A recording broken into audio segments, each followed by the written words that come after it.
Hello viewers, welcome to mango desk. இன்றைக்கி நம்ம mango டெஸ்கில் carrot chutney எப்படி செய்யலான்னு பார்க்கலாம். இது ரொம்ப ரொம்ப ரொம்ப டேஸ்டியாக இருக்கும். குழந்தைங்களுக்கு ரொம்ப பிடிக்கும். செய்கிறதும் simple, at the same time very healthy. இப்போ இந்த ரெசிபி எப்படி செய்யலான்னு பார்க்கலாம். ஒரு பேனை ஹீட் பண்ணி 2 டீஸ்பூன் எண்ணெய் ஆட் பண்ணியிருக்கேன். எண்ணெய் சூடானதும் 1 டீஸ்பூன் கடலைப்பருப்பு, 1 டீஸ்பூன் உளுத்தம் பருப்பு. காரத்துக்கு காஞ்ச மிளகா மட்டும்தான். நான் காரம் ரொம்ப சேர்த்துக்க மாட்டேன், அதனால 4 காஞ்ச மிளகா வச்சுருக்கேன்.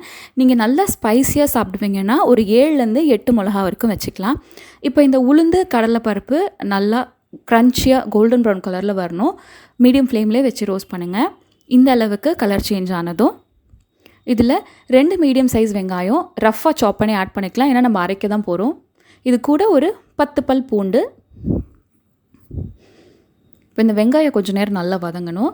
நெக்ஸ்ட் 2 மீடியம் சைஸ் தக்காளி ரஃப்பாக சாப் பண்ணி ஆட் பண்ணிக்கலாம். இது கூட ஒரு கைப்பிடி அளவு தேங்காய் சேர்த்துட்டு ஒரு 2லேருந்து 3 நிமிஷம் நம்ம நல்லா வதக்கிக்கலாம். வெங்காயம் தக்காளி வதங்கினதும் நம்ம தேவையான அளவு கேரட் ஆட் பண்ணிக்கலாம். நான் மீடியம் சைஸ் கேரட் 2 எடுத்திருக்கேன். கொஞ்சம் நேரம் இதை எண்ணெயிலே நம்ம ரோஸ்ட் பண்ணிக்கலாம். கேரட் ஓரளவுக்கு வதங்கினதும் கொஞ்சமாக கொத்தமல்லி ஃப்ளேவருக்காக ஆட் பண்ணிக்கலாம். ஒரு நிமிஷம் மட்டும் இதை நம்ம வதக்கிக்கலாம். ஸ்மெல் ரொம்ப நல்லாயிருக்கும் வதக்கும் போதே கொத்தமல்லி ஆட் பண்ணால்.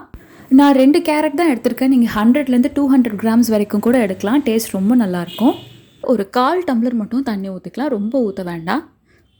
தண்ணி ஊற்றி ஒரு தடவை நல்லா மிக்ஸ் பண்ணிவிட்டு இதை மூடி வச்சு வேக வச்சுக்கலாம். ஒரு 5 மினிட்ஸ் மீடியம் ஃப்ளேமில் வேக வச்சாலே போதும். இப்போ 5 மினிட்ஸ் கழிச்சு ஓப்பன் பண்ணி பார்க்கலாம். வெங்காயம் தக்காளி கேரட் எல்லாமே நல்லா வதங்கியிருக்கு. இது ஆறுனதும் ஒரு மிக்ஸி ஜாரில் போட்டு அரைச்சி எடுத்துக்கலாம். இப்போ இந்த சட்னிக்கு தேவையான அளவு உப்பு அரைக்கும் போது சேர்த்து தண்ணி விட்டு நல்லா ஸ்மூத் டெக்ஸ்சராக அரைச்சி எடுத்துக்கோங்க.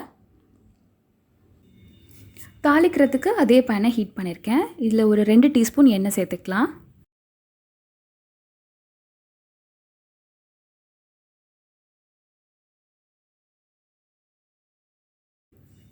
எண்ணெய் சூடானதும் கொஞ்சமாக கடுகு,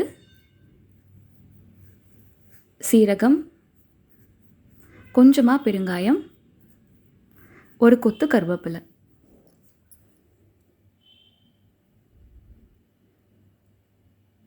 இதில் நம்ம அரைச்சி வச்ச சட்னியை சேர்த்து கொஞ்சமாக வதக்க போகிறோம்.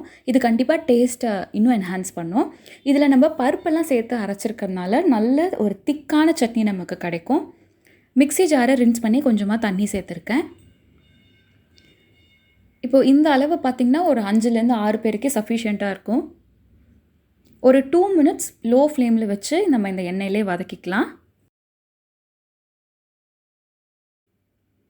அவ்வளோதான், நம்மளோட சூப்பரான டேஸ்டியான ஹெல்தியான கேரட் சட்னி ரெடி ஆயிடுச்சு. நீங்களும் இந்த ரெசிபியை கண்டிப்பாக ட்ரை பண்ணி பாருங்கள். ட்ரை பண்ணிவிட்டு எப்படி வந்துச்சுன்னு கீழே இருக்க கமெண்ட் பாக்ஸில் சொல்லுங்கள்.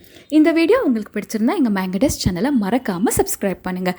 சீக்கிரமே இன்னொரு இன்ட்ரெஸ்டிங் வீடியோவில் மீட் பண்ணலாம். Until then, take care and be good.